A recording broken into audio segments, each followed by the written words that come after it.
யார் அந்த சார் அப்படின்ற விஷயத்த வெளிப்படையாக சொன்னது அதிமுக. இல்ல அது வந்து பொலிட்டிக்கலுக்காக பண்ண மாதிரியான ஒரு விஷயமா சார். எப்படி சார் சொல்லுவீங்க? பள்ளிக்கூடத்துல போய் ஒரு பிள்ளைய கற்பழிக்கிறான், அந்த பிள்ளைய சொல்லுது என்னை அட்ஜஸ்ட் பண்ணணும், அந்த சார்கிட்ட அட்ஜஸ்ட் பண்ணணும்னு சொன்னாரு, அந்த சார் யாருன்னு தெரியலன்னு சொல்லுது.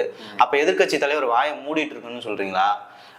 எதுவும் பேசலைனாலும் பேசலன்னு சொல்றீங்க, பேசினாலும் அரசியலுக்காக பண்றேன்னீங்கன்னா இது சொன்னாங்க. அரசியலுக்காக ஒரு பெருசா ஊதி பெருசாக்குறாங்க. மாட்டினதே திமுக காரன் தானே, அந்த கேஸ்ல மாட்டினதே திமுக காரன் தானே. ஞானசேகரன் யாரு? திமுக காரு. அப்புறம் அவங்க என்ன பண்ணுவாங்க? பயப்பட தான் செய்வாங்க. சட்டமன்றத்திலே கேட்கிறாரு யார் அந்த சார் அப்படின்னா அவருக்கு பதில் கிடையாது முதலமைச்சர்கிட்ட. இந்த சென்னை ஈசிஆர்ல திமுக இந்த கொடி கட்டிட்டு கார்ல போறான், குடும்பத்தோட போறான், பொண்ணை பிடிச்சி கெட்ட வார்த்தையில வந்து அப்படியே ஆபாசமா குறியீடு பண்ணி பலாத்காரம் பண்ண போறேன் திமுக காரன் தான்.